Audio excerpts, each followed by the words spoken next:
hype. Stakes are up. Game is going. G2 versus Misfits, Game 3. So here we are, ladies and gentlemen. We are now into our final game of the day, and we've talked a lot about the picks individually. We talked about it during the draft, but let's have a look at the actual compositions as a whole. Because what we criticized Misfits for in Game 2 was for picking a comp that took too long to scale. They could do nothing in the early game. And when you allow G2 that early game to scale at the same rate as you, as a team that has more experience, that just has stronger, arguably stronger players, you're just asking to eventually collapse. And especially the way in which G2 played around that Cogmore demonstrated how well G2 could adapt to the swing pick, the crazy pick that came out from Misfits. But this time, they've gone a lot more standard. They've gone a lot more team fight with the Varus and the Orianna. They have way more early pressure with the Kha'Zix, and he scales incredibly well. And the team fighting from the Taric, I'm actually really excited to see. IgNar, of course, an absolutely insane player in the challenger scene. Was notable for getting so far ahead in his game that he would build Proto Belt and then continue to pretty much single-handedly win some of those team fights. Yep. With great use of his abilities there. Can't imagine we'll see a Proto Belt this time, but we do have to keep our eyes on this man. I mean, it's definitely risky to run a Proto Belt into this sort of comp, especially when you have the Cassio. I think you need to like follow up on the Proto. That was kind of just like a little side story. It was my subtle transition. But the overall comp from G2 is very similar in a way to what we saw from Game 2, because you can actually just invest all of your support onto the Cassio. The harder part is actually going to be providing peel for someone like the Jhin against the Kha'Zix, because Thresh, while he definitely can be good, he's much better at finding those picks, finding those opportunities to catch your target out of position and going in a little bit more than providing that amazing peel. Mithy, you can see already playing on the front lines, wants to take advantage of the short range, albeit range advantage. Thresh does have both lanes rushing for the fast level 2, but we talked about this in Champ Select, Vedius. We talked about KaKAO, the expectations for early game. May have to hold that thought. Zven holds on to the crit.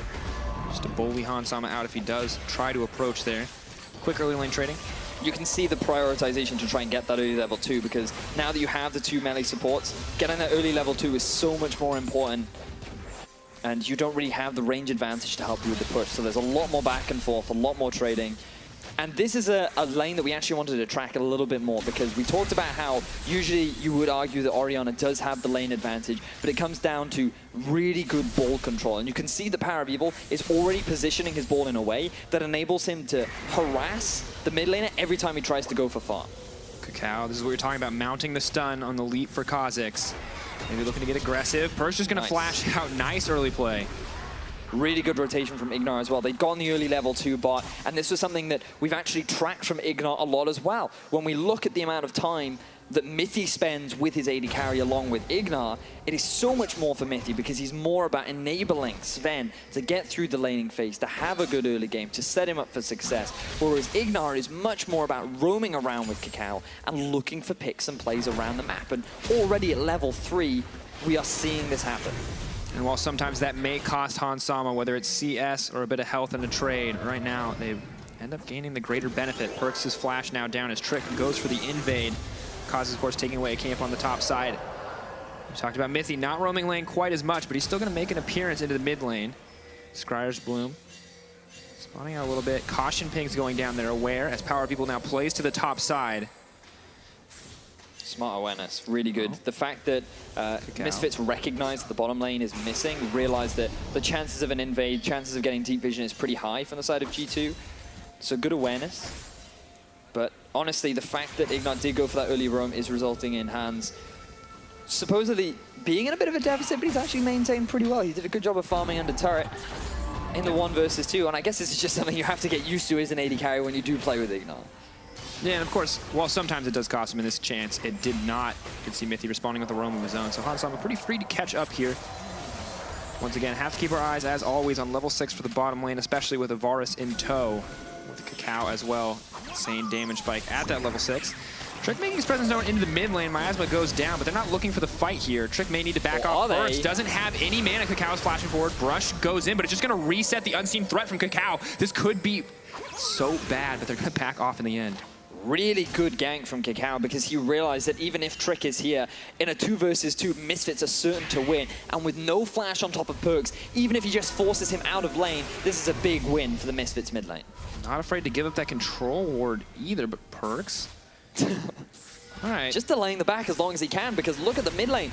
PowerOfEvil has no mana. He wants to try and push the wave in and reset it so that he can go back. So just that pressure alone from KaKAO is going to make the mid lane setup so much better for PowerOfEvil. He's going to get the early back. He's going to get the early buy.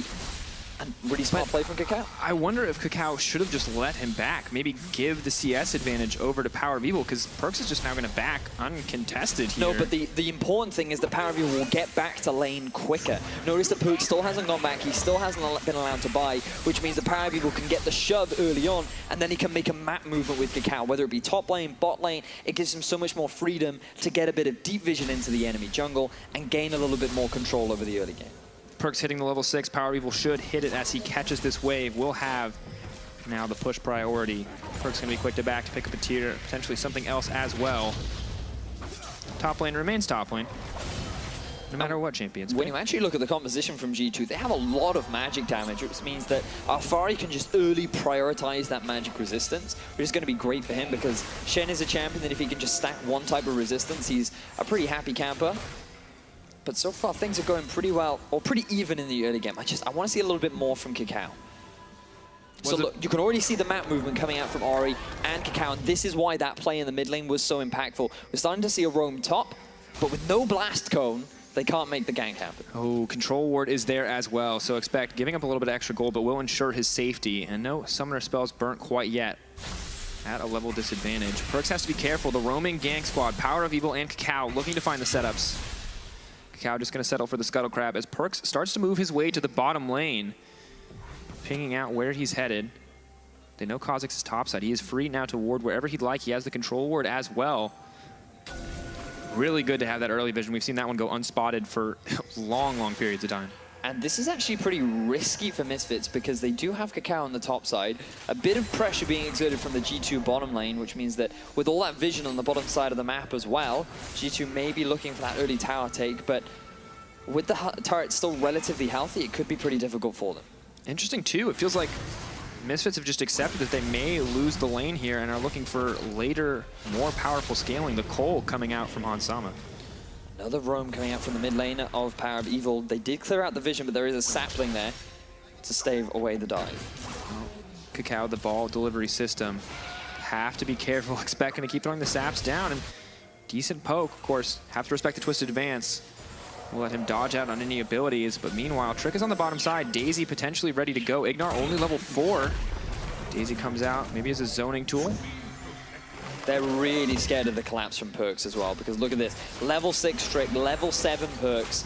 If nothing else, this is going to deny so much farm from the bottom lane of Misfits. And this is all because KaKAO is investing his resources into the top side of the map. And that's not to say it's wrong, but they're not really gaining anything off the back of it. It's hook lands. Oh, that's going to be good for them. Hansama now locked up. Just a small damage trade overall. IgNar more than happy to heal it up. And honestly, I feel like the Saproling's kind of MVP in that circumstance, because that could have been disaster with Expect going down on the top side of the map, but spotting those, you know, the incoming KaKAO out has been very good for them. But now he's on the bottom side, and they have to respect the Kha'Zix. He's not level 6 yet, but Daisy's here as well. Could be a party. Shen's on the way in. They're in the middle of the fight. Mithy going to go down for first blood. Daisy looking for the knockup. Trick is next on the menu. I don't think he's going to make it out. Flash forward from Alphari. The shield. The burning down. No! He might make it! The dazzle not going to connect. Alphari is hungry for blood. At the end of the day, it's only one taken away from G2. Really clutch stuff coming out from G2, being able to get at least their jungler out alive. But the cross-map play from Alphari using that ultimate, this is exactly what we saw in game 1, but now G2 have a little bit more time to react. TP from Expect forcing them back is going to complete just to make sure that they can clear the waves. Misfits may look to take the consolation prize, the Cloud Drake that is up and available. But honestly, a great move coming in from Misfits with what looked like control on the bottom side from G2. And that could have been so big for Misfits, getting a double buff away from Trick, as we now see double ghost. Oh, moving forward, a lot of aggression here. Headshot Gaze not available for PerkZ. Shockwave not available for PowerOfEvil either. So we missed a bit of a trade in mid lane. But nevertheless, the fact that Trick was able to get away on 8 HP is absolutely insane. That's so lucky. But still, like, small advantage game for Misfits. We talked about this in game 2. Typically, this is a team that gets an early game lead. Now, this isn't really going to result in a huge amount because there's still deficits in the bottom lane. Well, but it's a good way to start. Yeah, small deficits in the mid lane as well. So Misfits have balanced out, you know, some of these less than ideal matchups. PowerOfEvil. We're going to get triggered. That's so obnoxious. Why is this? Why is this a thing? Why am I being hit in the face by a giant candy Daisy monster? plus Trigger Seed is the most frustrating pair of abilities, I think, in the game. Really? Aside from any two of LeBlanc's skills. No, I was going to say Nunu's Snowball is probably the most obnoxious. But we should not be concentrating on a competition of the annoying. Instead, we should highlight the advantage that Trick gained off the back of that, because it's going to allow PerkZ to go back. He's now already picked up his tier, but the fact that Daisy just doesn't disappear is making life difficult for KaKAO, as he wants to try and get a bit of deep vision in. And we heard this matchup talked about. You're not going to be able to isolate Trick either while Daisy's there, but we'll take another look at the bottom lane play. So you can actually see that KaKAO did a really good job, because earlier on they cleared a lot of the vision. They were preparing some kind of a play from Trick in the bottom side, and it's just really unfortunate that Hansama, he didn't have enough mana. That's a clincher. Yep, that certainly was. That really could have been big as well. If anyone on the side of Misfits got that double buff, really could have done a lot for their early game. Not going to happen in the end. Unfortunate for the team. Interesting itemization coming in from Alphari on the top side. Vedius, what does the double longsword on the Shen mean? That's an excellent question. Gotta be honest, not something that I've seen. He could be going towards Titanic? Jorm's fist, Titanic too. I'm not entirely sure. Like, it's very unconventional to see a Shen go for a double longsword early. It kind of speaks to Alphari's character, where he kind of likes to play aggressively. So yeah, okay, so he is working towards the Titanic. There we are. Okay, there we go. Pick up the Hydra, because I thought that the Hydra build path had changed, but nevertheless, what we need to really track is Alphari. He does have his ultimate up again. Oh, Expect's going to be in trouble. There's the ultimate from the Taric. They're not going to take any damage. This is absolute disaster for Expect. But meanwhile, the G2 bottom lane's on the top side. Expect's buying so much time, but IgNar's going to tank that beautifully.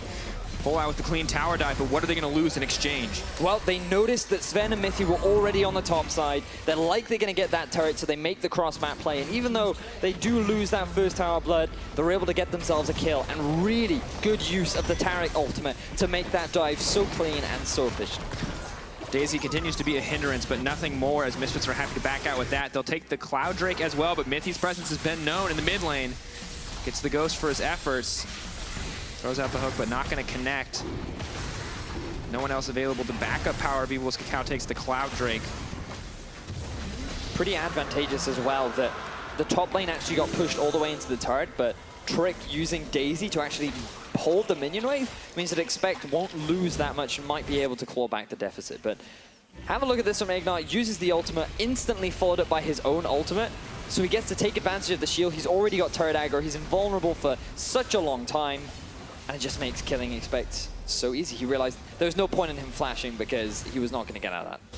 Oh, super clean dive overall. Great timing on the Shen appearance, the KaKAO jump in, and the Taric ultimate. Everyone getting affected by that in the end. Means that no one was going to take damage in that dive. But just look at the level difference between the two junglers, because we've talked quite a lot about KaKAO and what we expected from him in the early game. But so far, he hasn't really been able to exert that much. He tried to set up a couple of dives in the top lane, but Trick has just been continuing to farm. And there's some decent vision on the top side, and once again, oh, PerkZ. Saw the ult, I got excited. Not enough damage there. Just mid lane of things, you know? Because there was the possibility that he flashes the ultimate because he's scared of a potential gank coming out from KaKAO. So there are advantages to using it in that way, and it's on a fairly low cooldown early on. It's about 140 seconds at level 10. On top of the blue buff as well, so it's not too bad. Yep. Jhin now moving up to the mid lane, or now to the bot as the wave pressure comes in from Shen. Multiple members committed topside just to make sure Hansama and IgNar cannot rinse and repeat the same dive they pulled off in the bottom lane. Expect potentially in trouble, but Thresh is on the way, as is the Ivern. Not going to look for the disengage. Flash to the Lantern. Mithy right where he's needed. So now you're seeing the advantage of Expect not burning his flash in the bottom lane. He's able to get out of that gank. doesn't give away his another kill. But this also means that with Mithy being in the top lane, it's difficult for Zven to try and get another turret on the bottom side. Only Trick is there to defend this turret, and it's already incredibly low. So Misfits likely going to pick up another objective. You have to think, too, the Thresh, really good for saving your teammates there, but not going to scare nearly as well as the Taric. Daisy eaten through quite quickly. Brushmaker not going to dissuade any further aggression. Misfits grab another tower and find themselves in a gold lead here in Game 3, but only for about 0.2 seconds. Yep. Sven responds on the bottom side. Very even on turrets. Only kill advantage going over to Misfits. The ultimate being used again for wave clear. I mean, fair enough, PowerOfEvil. Fair enough. He does what he wants to. Yeah, I mean, like, he doesn't need it. The likelihood of them fighting right now is pretty low. He's going to pick up his Morello, and you can just see quite a lot of actually the first item buys coming out from all across the map. Interesting coming in here. Redemption now finally up and available for Trick. Big difference in the coming fights. Blade of the Rune King, the build for Hans Sama this time around, will shred through those tanks quite easily, especially Ivern. Builds a decent amount of health there, but not a whole ton of resistances. Who needs resistances when you have 70 million health shields? Like, what is it with you in tens of millions? I tend to quantify things in millions. That's how my brain works. How much damage does Orianna ult do? About 30 million, give or take. People do like big numbers. Maybe that's how Riot should balance things from now. Just multiply everything by 1,000,000. That'd be fun. Wait, isn't that the definition of Earth mode anyway? Yeah, but if you multiply everything by 1,000,000, technically, like, doesn't nothing It would change. all be the same, yeah. Just your health bar would be really small as KaKAO. Oh, moving forward. KaKAO's caught out on the side. He can't jump because of the miasma. Great pickup from PerkZ. IgNar's used the ultimate, but it may not matter. Mithy moving forward. Hook will be ready soon, but no flash is available. Not going to be slowed up as G2 pull back.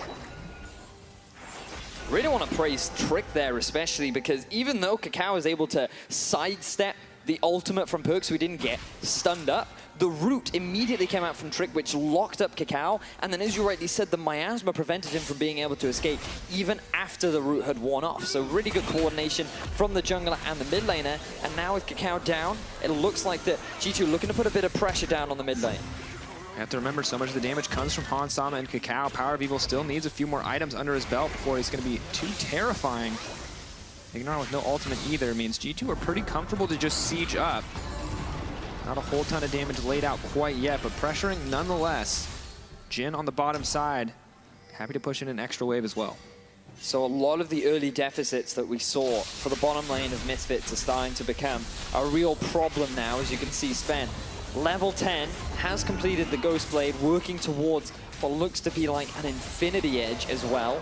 And he has a pretty big CS advantage down the bottom lane, but we'll come back to that in a minute as we see a 4-man collapse come down from Misfits. They even see PerkZ. They think that they can catch him out, and you can see the Trigger Seed doing so much work. KaKAO just cannot flash out of that. And honestly, I feel like that was a poor ultimate from Alphari. He should have looked to ulti onto KaKAO, and maybe they could have turned that play around. But a good teleport from Expect meant that there was an unlikely chance of Misfits being able to go for it. I honestly think that Misfits should have just immediately disengaged from that fight from the start.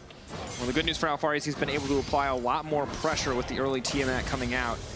Expect, at least for now, being forced on the back foot. But honestly, KaKAO spending so much of this game playing aggressive, but now he really needs to play catch-up. You mentioned earlier, now level 9 to level 11 on the side of Trick.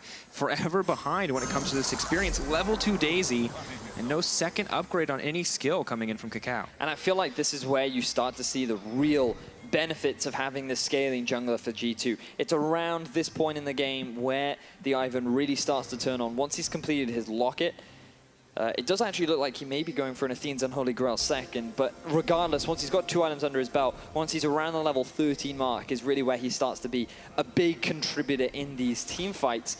And I feel like the fact that Misfits haven't been able to take advantage of the early powerhouse jungler that they have in KaKAO, they may very well struggle.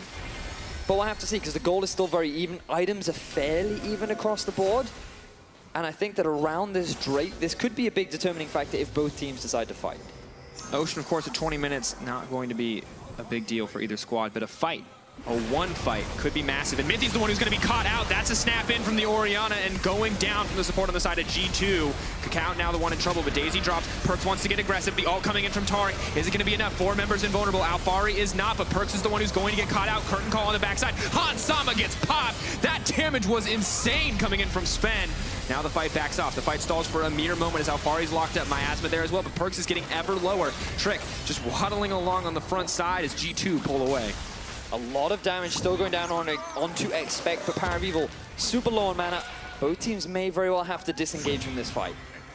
Alphari moving forward, pushing back. They have the pressure advantage for now because the health bars are a bit too low, but Sven, so far off in the fight, means he is here to clear the waves.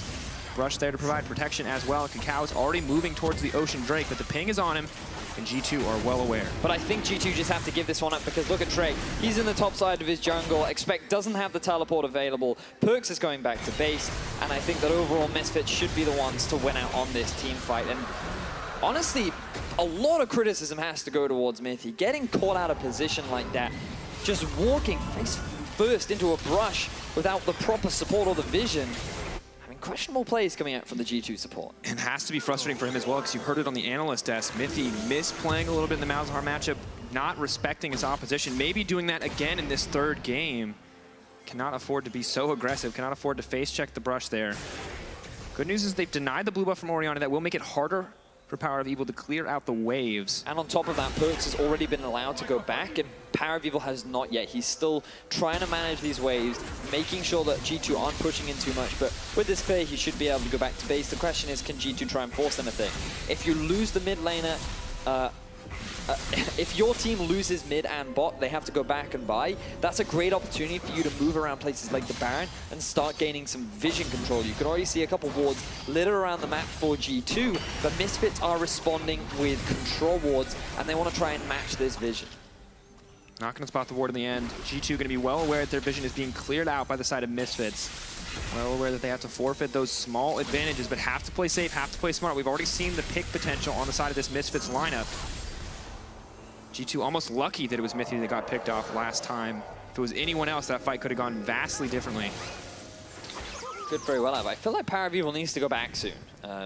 He may very well be waiting to go for, I think, what could be the Luden's Echo.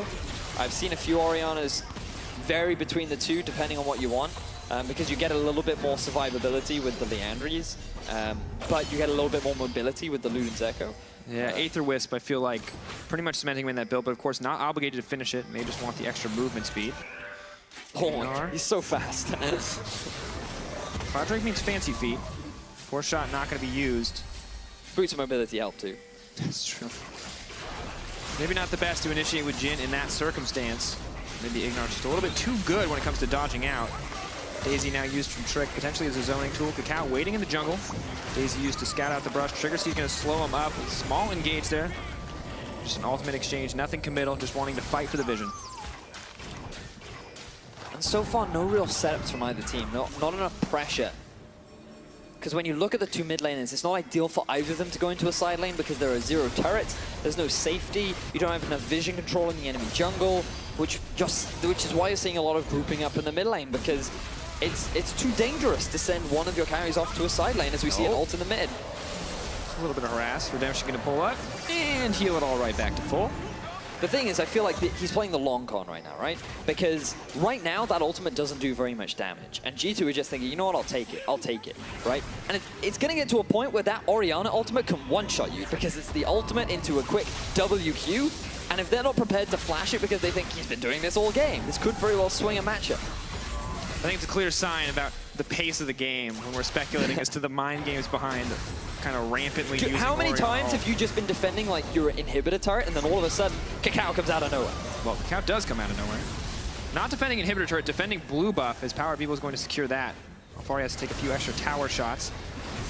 But meanwhile, Sven is on the top side, so Daisy, the extra member on the side of G2, will be brought in to help clear these waves. They don't have to be scared. They know there's no ball coming in whatsoever, but KaKAO maybe looking for a way over the side. IgNar are going to use the ultimate just to make sure that they shield up. Chipping away slowly but surely at that tower. So, the big problem for Misfits there was that they couldn't commit because of the lack of Orianna ultimate available.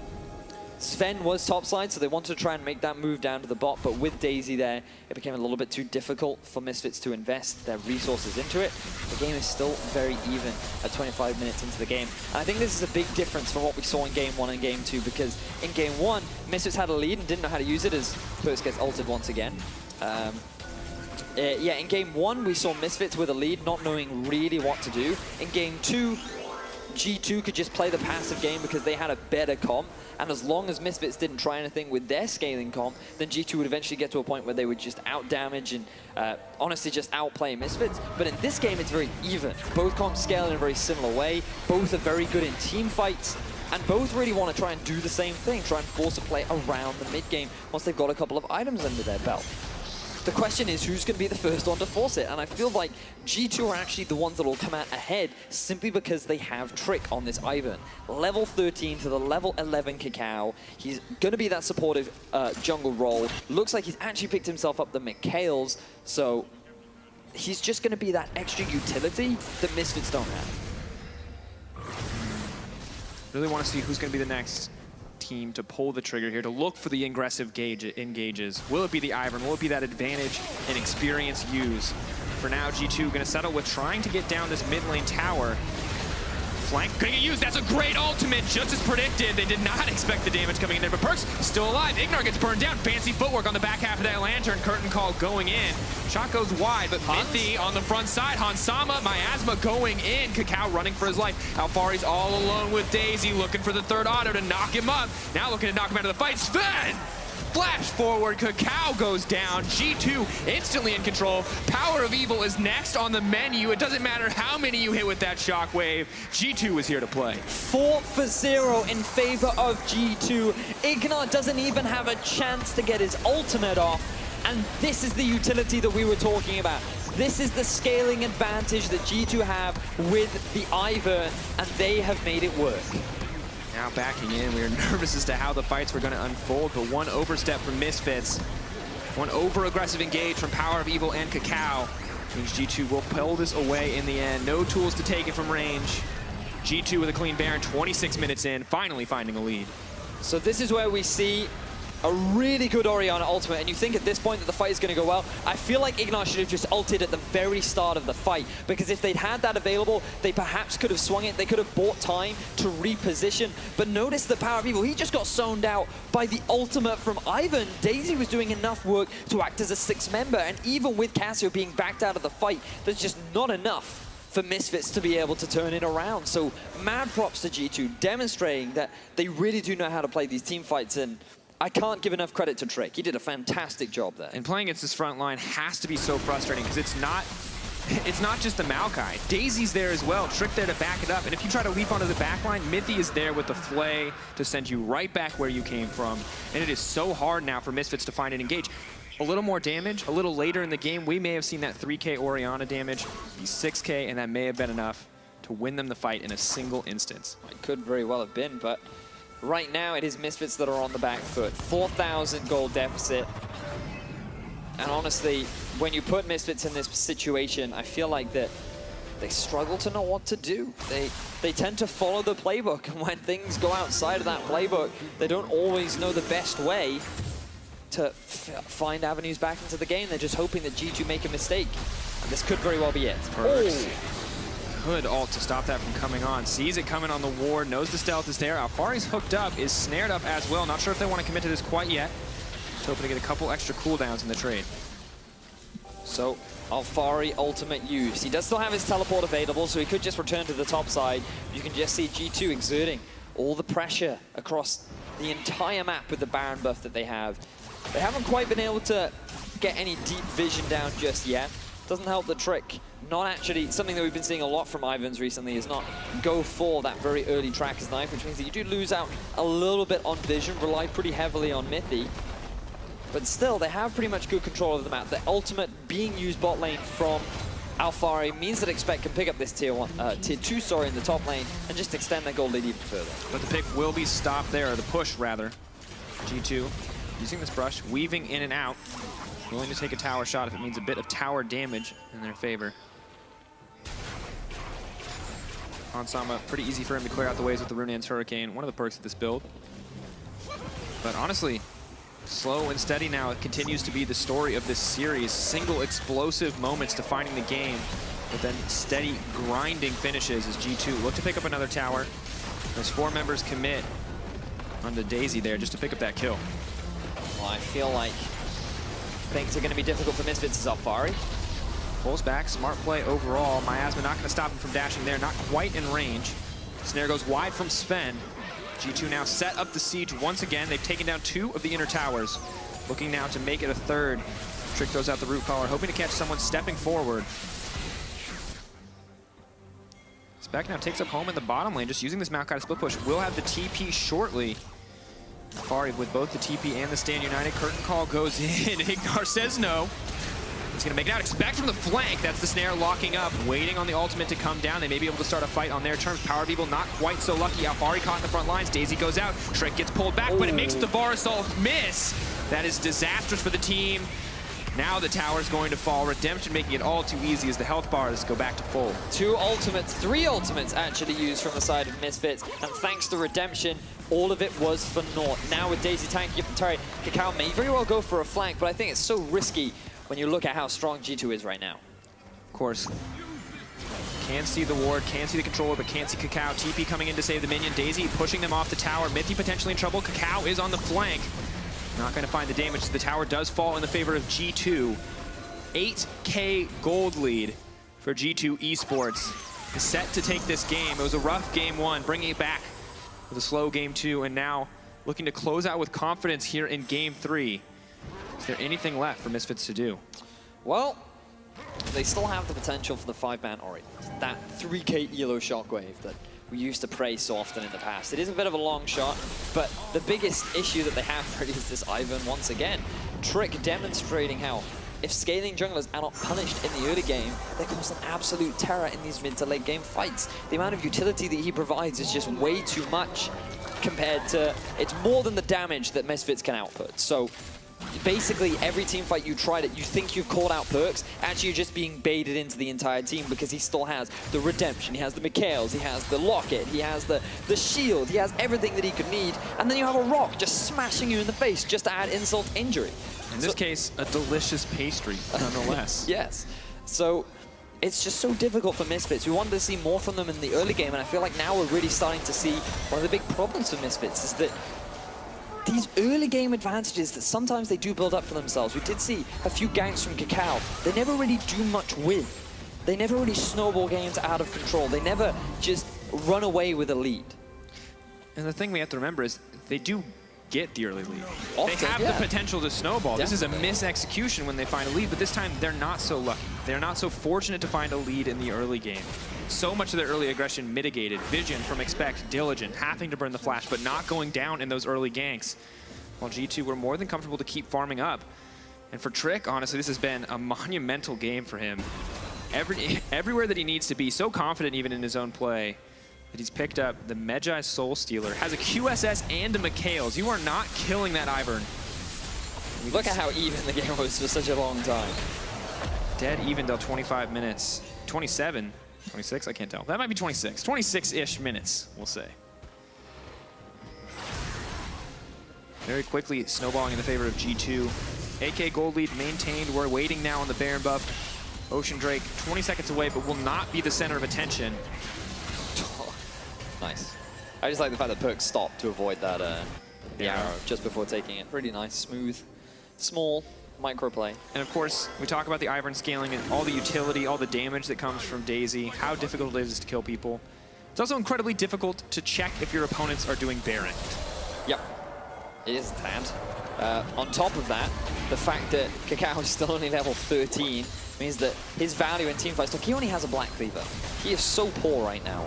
His contribution in these fights is going to be minimal to nothing. And I feel like him flanking is not the optimal way for Misfits to start a fight. When you look at all the peel tools available, PerkZ can peel for himself, Zven can with a little bit of support, Mithy's there to back up the lineup as well. Alphari's splitting in the bottom lane. He has the tools to come to this fight. Not even using the bushes too much. Will now put the Baron in the bush, actually, so that they cannot be spotted out. And Misfits are hesitating in the mid lane. They're not going to get anything here. Nope. I mean, they're too scared to face check. The Shen, they're just too underleveled. They want to try and get an Ocean Drake back, but I feel like this is actually a big mistake because look at Misfits in the top lane. They're just going to take everything from them. Alphari gets a tower, but the gold lead continues to grow in the favor of G2. This Ocean Drake isn't worth anything, and yet Misfits are willing to give up everything for it. A tower drops, an inhibitor now set to fall. Misfits looking down and out, mentality and focus broken as they take poor trade yet again. Now or never on that 5-man Orianna ultimate, and Daisy not going to let it happen. That was a beautiful knockup coming in. No follow-up. Alphari on the front line, exactly who they wanted, but Patience coming in. PerkZ starting to cut through KaKAO. He's going to have to jump to safety. Keep your eyes on PowerOfEvil. He's dead. Burns down. Deathfire Grass. PerkZ wanted to check those masteries. Looks like he checked right. Now moving forward. Shockwave not going to connect. That is disaster. And at the end of the day, maybe we expected more bloodshed. Maybe we expected more violence coming in, and G2 going to give it just a little more to close this one out, but it's clean, it's concise. G2 making sure to assert their dominance, just going to style on the remaining members of Misfits as they close out this game. Although I may have spoke too quickly. They still have the Baron buff, they still have the minion waves coming in. G2 taking their time are likely going to take the final and third game. Confident close from G2 and a somber story for the side of Misfits who wanted to top the charts, but it's G2 commanding games 2 and 3 to close out this series, 2-1 in their favor. Right about now. Congratulations to G2 securing that first place spot in Group A. It was a long, slow series, but nevertheless, I feel like G2 definitely exerted their dominance over Misfits, especially in Game 3. Definitely showing a much better understanding of how to draft, playing around the early game very patiently, and honestly, a couple of mistakes perhaps in Game 1, but overall a very strong team. I'm curious how the analyst desk is going to feel about this series when we get to hop into PGL, because is it just us that feels like the execution was a little bit slower on both sides? Do we have Trashy and support Crepo? How do they feel about these slow executions? Because I feel like we were critical of Misfits for it in Game 1, and the question is does the same apply here to G2 and their slow execution as well? Well, that's a big question mark, isn't it? Because when we look at how often they actually had fairly advantageous bottom lanes, and when we didn't actually see them try and make that play down in the bottom lane where they tried to set up the dive, they didn't respect the level 6 Shen spike in Game 1. They ended up getting punished for it. And yeah, maybe a couple question marks for G2. Maybe they just straight up underestimated it. We heard it from PerkZ saying that it's likely going to be a G2-0. We even heard it on the desk. It was likely going to be that G2 just stomped this team. And I think that Misfits surprised a lot of people. There are definite weaknesses on the side of Misfits. I think that throughout this series, those have been very obvious. But at the same time, they are not a team that you can afford to underestimate. Absolutely. We cannot forget that they did find that win. They've been together for such a short period of time compared to the roster of G2, which kept each and every member of their lineup, and it's working out well for G2 now, but we have to keep track of how Misfits develop, how they advance as we move forward. We certainly do, and I'm excited. I think that the Misfits versus Fnatic game is going to be a really exciting one, because based on what we've seen from Fnatic, also having a few mishaps perhaps during the early game, abusable weaknesses, I think that those two really could have a tight fight for that second place spot in Group A. Interesting. How the groups have developed. I think G2 clear contenders for the top. I thought there might be a little bit more parity here to start out. We'll have to see when these teams start to complete the second round robin against each other. If that remains the case, how things change when they play outside of their group as well. And tomorrow is another big day for the group, because while we've been seeing a lot of top of the table clashes, we've got a lot of bottom of the table clashes tomorrow moving forward as well. So we'll start to see who's already looking towards that maybe, we need to be scared of relegation in the future, and who's going to be trying to fight their way into the safety zone, or maybe even making that bottom sit the playoff spot. And I feel like right now our middle of the table teams are the teams that for the first 2 weeks looked top of the table and are now starting to lose against the other top teams. And, and the bottom is defined too, and we have to see who else can join them in the middle. Because there's a lot of teams that are struggling right now, but it's a lot of teams that could move up that we haven't, I don't think, seen the full potential of. And how much growth can these teams make in the amount of time that they've got as well? Because last year in summer, we saw an incredible amount of growth coming out from the Unicorns of Love. We rated them as the bottom of the table. They moved up incredibly fast. And I think that this split, we're seeing already fantastic growth from all these new and up-and-coming teams. Yeah, so much new and up-and-coming talent. But it's not all new and upcoming talent. Quickshot is standing by with PerkZ and Zven, two well-known.